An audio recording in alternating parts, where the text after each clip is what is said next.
Good evening. I'm Tammy Duckworth. When I first enlisted in the Army, I was eager to serve my country, yet anxious whether I'd be able to earn my way into the ranks. But I earned my wings and later commanded my own air assault unit, learning that serving and leading in the military is both a privilege and a sacrifice. To be a commander, you must always put your troops first, because one day you may order them to sacrifice everything for our great nation.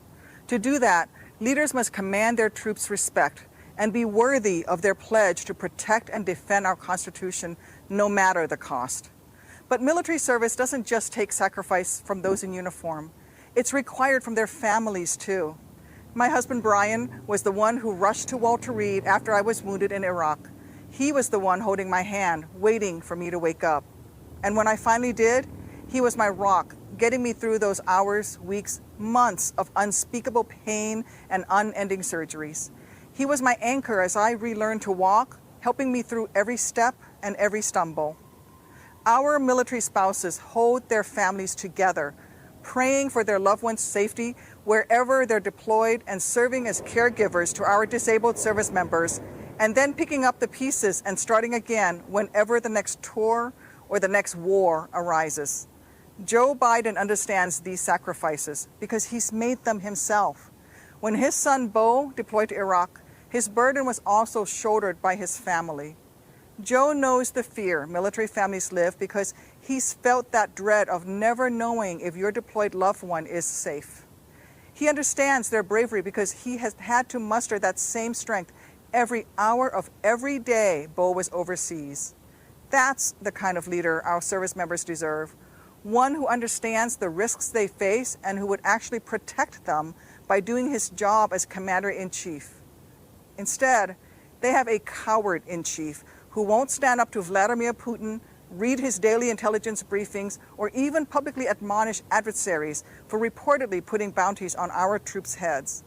As president, Joe Biden would never let tyrants manipulate him like a puppet. He would never pervert our military to stroke his own ego.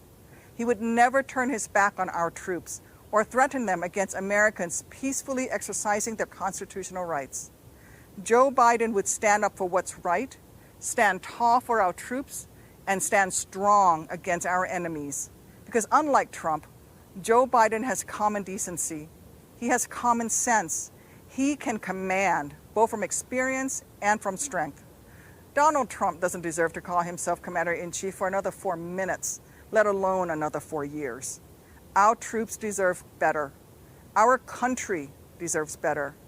If you agree, text MORE to 30330 to elect Joe Biden, a leader who actually cares enough about America to lead.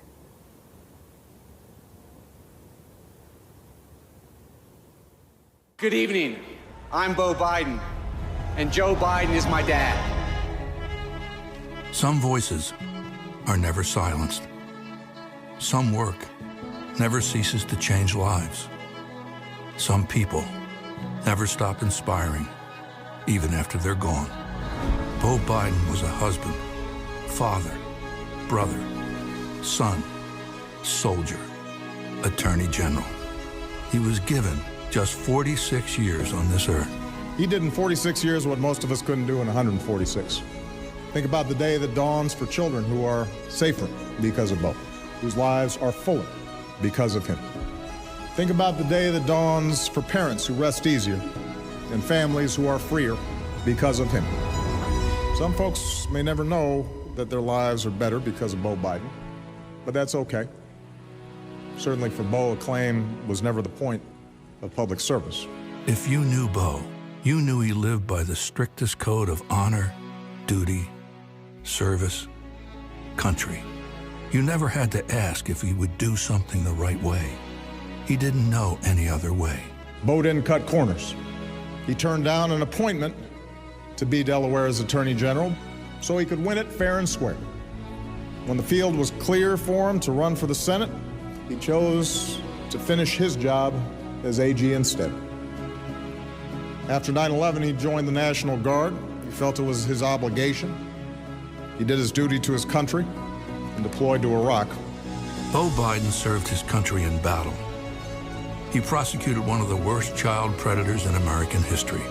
And even though he is no longer with us, every day he still inspires the next president of the United States. It won't be possible for me to be here this fall, so I have something to ask of you.